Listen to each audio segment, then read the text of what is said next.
The first thing Commander Vex noticed wasn't the pain. No, that came later. The first thing was the absolute, mind-numbing silence where his ship's engines should have been humming. Then came the smell of burnt circuits and something that definitely wasn't supposed to be leaking from his navigation console. "Well," he muttered, spitting out what tasted suspiciously like coolant fluid, "this is just fantastic." His forearms pushed against the twisted metal that had once been his command chair. The Corvani weren't known for their physical strength, but 3 centuries of emergency life support had apparently done wonders for his muscle tone. Who knew hibernation could be such an effective workout routine? The view screen flickered to life, displaying what looked like a primitive world covered in blue oceans and green landmasses. Pretty enough, he supposed, if you were into that whole life-sustaining atmosphere thing. His ship's computer, bless its mechanical heart, was still trying to be helpful, despite the fact that half its processors were probably scattered across the crash site. "Location unknown," the computer announced in its maddeningly cheerful voice. Time elapsed since last conscious record. Calculating. Oh my. Oh my. Vex raised one of his eyebrow ridges. "Since when do you say oh my, you bucket of bolts?" 312 years, 4 months, 7 days, and approximately 16 hours have passed since emergency hibernation protocols were activated. Vex stared at the screen. Then he stared some more. Then he did what any reasonable Corvani would do in such a situation. He laughed. Not the pleasant kind of laugh you might hear at a dinner party, but the slightly unhinged variety that suggested someone was about to start talking to inanimate objects.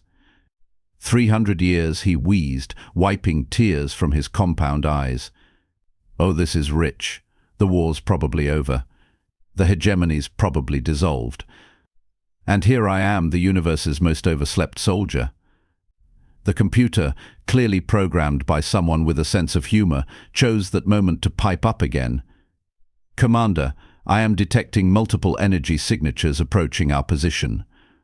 They appear to be primitive." Primitive how? Vex hauled himself to his feet, all 4 arms working to steady his balance. Stone tools primitive, or they just invented the wheel primitive? Nuclear weapons primitive. "Ah," Vex nodded sagely. "The fun kind of primitive." Through the cracked view screen he could see small craft approaching. They moved with the subtle grace of flying bricks, belching exhaust and making enough noise to wake the dead. Which, considering his recent hibernation experience, seemed oddly appropriate. His computer scanned for any Corvani signals in the system. Scanning, no Corvani signals detected. However, I am picking up what appears to be Hegemony military frequencies. Vex's blood went cold. All 4 of his hearts seemed to skip a beat simultaneously, which was quite the accomplishment. "The Hegemony is still here? After 3 centuries? Affirmative. And, Commander, they appear to be engaged in active combat operations against the local population." "Of course they are." Vex began rummaging through the scattered debris of his ship, looking for his sidearm. "Because why would anything be simple? Why would I wake up to a nice, peaceful galaxy where the worst problem is deciding what to have for breakfast?" The approaching craft were definitely not Corvani in origin. They were blocky, inefficient, and painted in garish colors that hurt to look at. But they moved with purpose. And Vex had to admit there was something almost endearing about their determination to reach his crash site, despite their obvious technological limitations. "Commander," the computer said, its tone somehow managing to convey concern despite being completely artificial, "the leading craft is attempting to establish communication." "Put them through, and try not to fry any more circuits, would you?" "I'd rather not explain to the locals why my ship just exploded." The view screen crackled, and suddenly Vex was looking at a face that was, frankly, disturbing. 2 eyes positioned right next to each other like some kind of genetic mistake. A single nose. And the mouth, by the stars, the mouth was in the most ridiculous position imaginable. "Unknown vessel," the creature said, its voice somehow managing to be both authoritative and completely wrong-sounding. "This is Captain Marcus Webb of the Terran Defense Force." You are in violation of prohibited airspace. Identify yourself immediately. Vex blinked all 6 of his eyes in sequence, which was his species' equivalent of a double take. Terran Defense Force.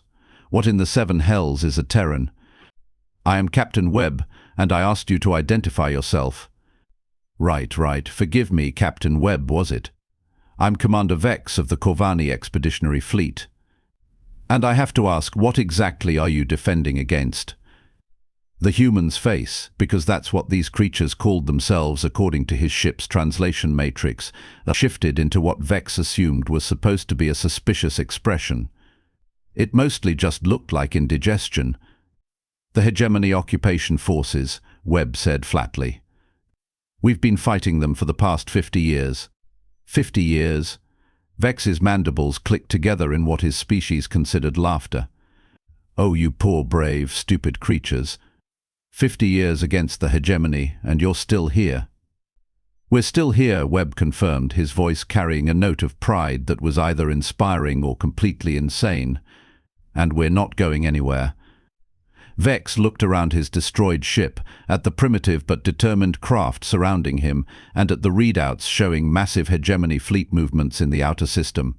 300 years of sleep, and he'd awakened to find himself in the middle of the exact same war he'd been fighting when he'd crashed. Computer, he said quietly, what are the odds of this being a coincidence? Approximately 7 billion to 1 against Commander. Thought so. Vex straightened his uniform, checked his weapon, and prepared to do something that would have made his superiors court-martial him if they'd still been alive. Captain Webb, I don't suppose you'd be interested in hearing about Hegemony tactical weaknesses from someone who's been fighting them for the better part of his military career. The human's expression changed. It was still disturbing to look at, but now it carried something that Vex recognized despite the species' barrier: hope. I'm listening, Webb said. Excellent. Because I have some very bad news about what's heading toward your world, and some slightly less bad news about how we might survive it. Vex activated his ship's emergency beacon, not to call for rescue, but to broadcast a very specific message on a very specific frequency. If there were any other Corvani ships in the area, sleeping or otherwise, they needed to know that the war was far from over. The Hegemony has 3 major tactical doctrines, he began, settling into his command chair despite the fact that it was now held together mostly by hope and spare wire. First, they believe in overwhelming force. Second, they believe in total submission. And third, they believe that any species that resists them for more than a few years will eventually give up. And? Webb prompted. And they've obviously never met humans before. Vex's mandibles clicked again. Tell me, Captain, how exactly have you been fighting them for 50 years when most species barely last 50 days? Webb's disturbing face shifted into what Vex was learning to recognize as a smile. We're stubborn. Stubborn. Vex repeated the word, tasting it. Computer, cross-reference stubborn with known Hegemony psychological profiles. Cross-reference complete. The Hegemony has no tactical doctrine for dealing with species classified as stubborn. Fascinating. Vex leaned forward, his forearms working the controls to bring up tactical displays. Captain Webb, I think you and I need to have a very long conversation about something the Hegemony has never encountered before. Which is? A species too stupid to know when it's beaten. The human's laugh was even more disturbing than his face, but somehow Vex found it oddly comforting. After 3 centuries of sleep, he was finally awake. The war was somehow still going, and he'd apparently landed in the middle of the first species in galactic history that had turned sheer bloody-mindedness into a military strategy. Computer, he said, begin recording. Personal log, Commander Vex. Day 1 of what I suspect is going to be a very interesting war. Outside his ship, the human vessels maintained their formation, waiting. In the distance, Hegemony sensors were undoubtedly detecting the massive energy spike of a Corvani military vessel coming back online. And somewhere in the vast emptiness of space, ancient machines were receiving a signal they hadn't heard in 3 centuries. Captain Webb, Vex said, his voice carrying a note of something that might have been anticipation.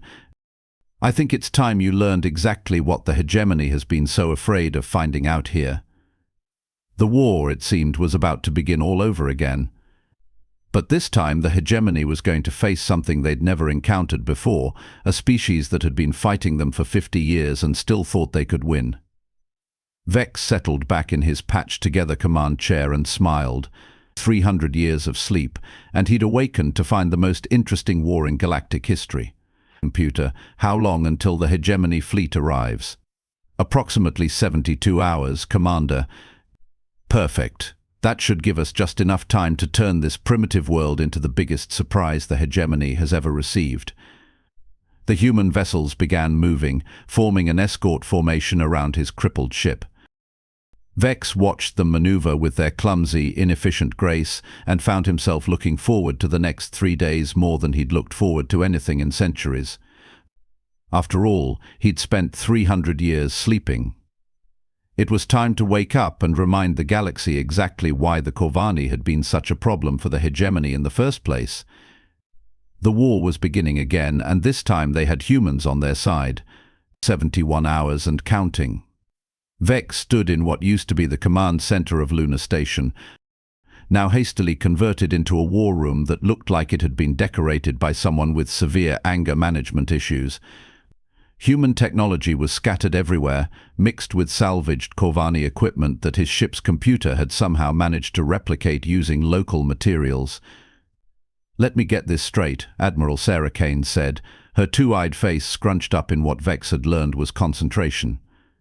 "The Hegemony has been throwing everything they have at us for 50 years, and you're telling me they've been holding back?" "Oh, absolutely."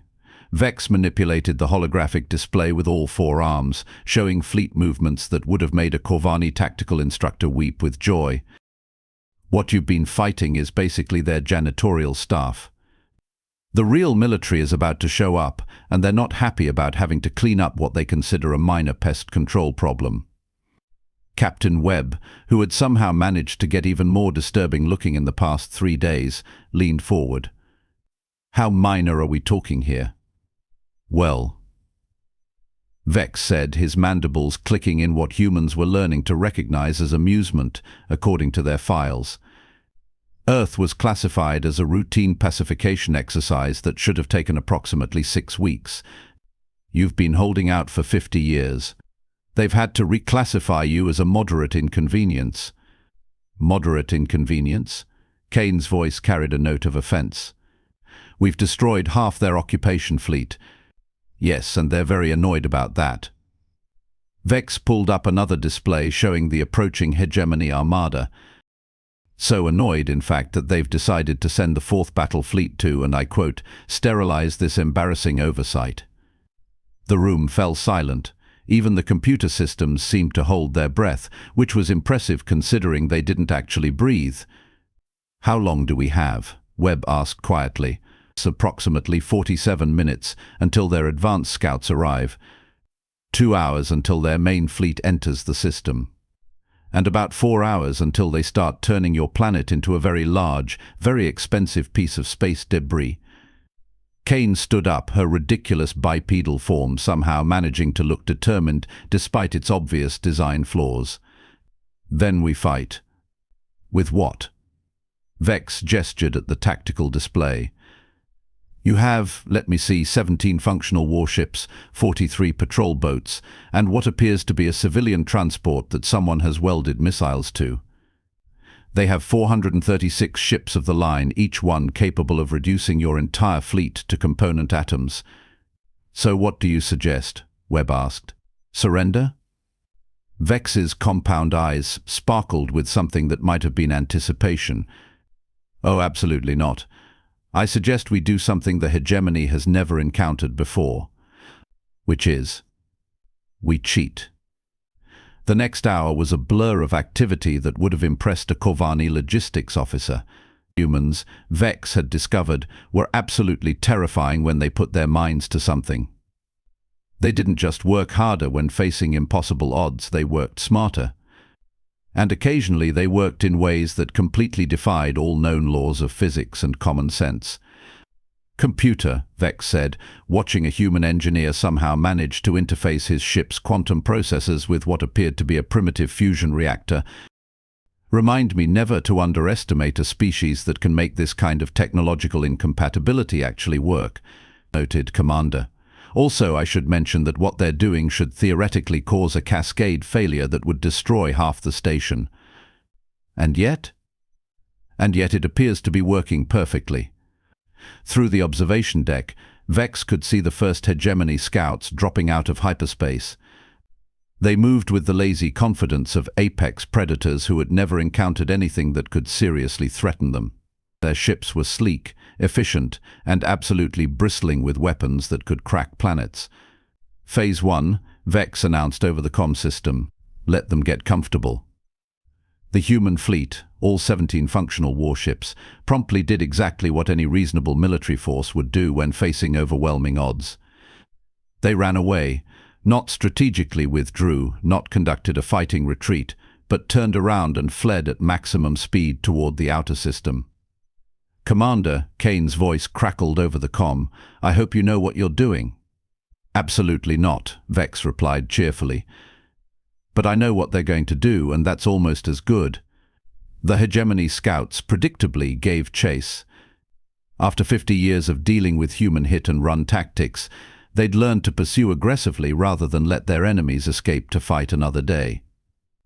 It was a perfectly reasonable tactical decision that would have worked against any other species in the galaxy.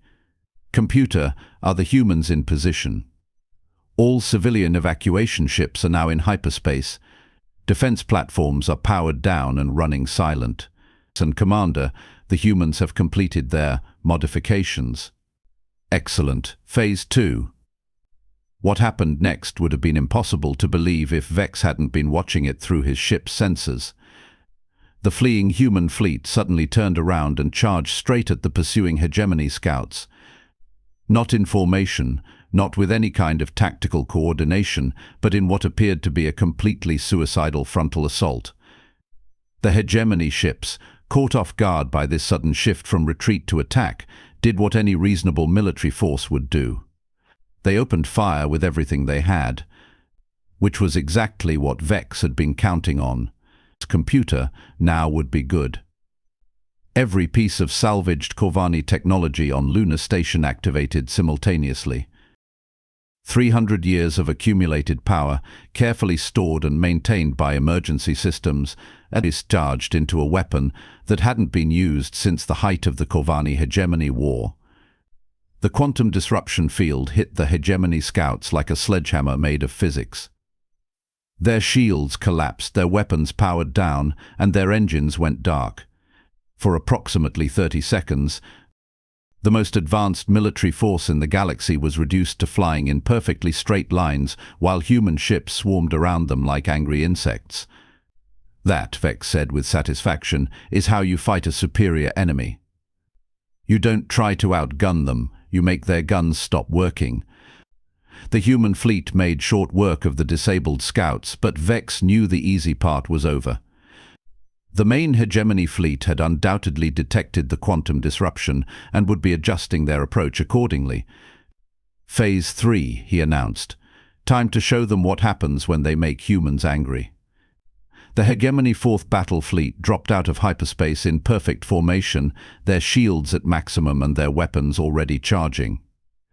They'd learned from the scouts' fate and were taking no chances with whatever primitive trick the humans had used. Admiral Kane, Vex said over the comm, would you care to do the honors? With pleasure, Commander. What the Hegemony fleet saw was a single human ship broadcasting on all frequencies with a message that was either inspiring or completely insane. Attention Hegemony forces. This is Admiral Sarah Kane of the Terran Defense Force. You have entered our system without permission, destroyed our colonies and killed our people. We're giving you one chance to leave. The response from the Hegemony fleet commander was predictable. Primitive vessel, you are outgunned 400 to 1. Surrender immediately or be destroyed. Kane's response was not what the Hegemony expected. One chance. That's all we're giving you. The Hegemony fleet opened fire, And that's when they discovered that humans had been very busy during their 50-year occupation. The single human ship was actually a carefully constructed shell around Lunar Station, which had been converted into the largest weapons platform in human history. Every civilian transport, every mining vessel, every piece of space junk that could hold a weapon had been incorporated into a defensive grid that stretched across the entire inner system. But more importantly, they'd been learning from every piece of hegemony technology they could get their hands on. For 50 years, humans had been reverse engineering, adapting and improving on everything the hegemony had thrown at them. The result was a fleet that looked primitive and outgunned, but fought with a combination of hegemony technology and human innovation that no tactical computer in the galaxy had been programmed to handle. "Computer," Vex said, watching the battle unfold, "remind me to never underestimate a species that considers being outnumbered 400 to 1 as acceptable odds." Noted, Commander. "Also, I should mention that the humans appear to be winning." And they were. The hegemony fleet, designed to fight conventional opponents using conventional tactics, was being systematically dismantled by an enemy that refused to follow any known military doctrine. The human ships that should have been destroyed kept fighting. Weapons that should have been impossible were working perfectly. And every time the hegemony adapted to one tactic, the humans switched to something completely different. "This is impossible," the hegemony fleet commander broadcast. "Our tactical computers show a 97% probability of victory." "Your tactical computers," Kane replied, "have obviously never fought humans before." The battle lasted 6 hours. When it was over, the fourth battle fleet had been reduced to wreckage and escape pods. The human fleet, despite taking massive casualties, was still operational. "Commander Vex," Kane said, her voice tired but triumphant, "I think we need to have a conversation about what happens next." "Oh, I think I know what happens next," Vex replied, watching as his ship's sensors detected more hegemony fleets moving toward the system. "The hegemony is going to escalate. They're going to send bigger fleets, more advanced weapons, and eventually they're going to try to end this war by destroying everything within 100 light years of this system. And they're going to lose." Vex's mandibles clicked with genuine amusement. "Because they still don't understand what they're fighting. They think this is a military problem that can be solved with superior firepower. But it's not. It's a human problem, and humans don't solve problems the way the rest of the galaxy does." The comm system crackled with reports from across the system. Human ships were already salvaging hegemony technology, civilian populations were returning from evacuation, and somewhere in the depths of space, long-range sensors were detecting the signatures of other awakening Corvani ships. "Computer," Vex said, "begin recording." Personal log. Commander Vex, Day 4 of the Second Hegemony War. "The Second Hegemony War?" Kane asked. "Oh yes. The first one ended when they thought they'd eliminated all effective resistance. This one begins now, and it's going to be very different from the first." "How so?" Vex looked at the tactical display, showing human ships moving with purpose and confidence, defended by weapons that combined the best of 3 different technological traditions. The first war was about the hegemony conquering the galaxy. This war is about the galaxy fighting back. And Admiral Kane, I think you're going to find that the rest of the galaxy has been waiting 300 years for someone to show them how it's done. The comm system lit up with incoming transmissions.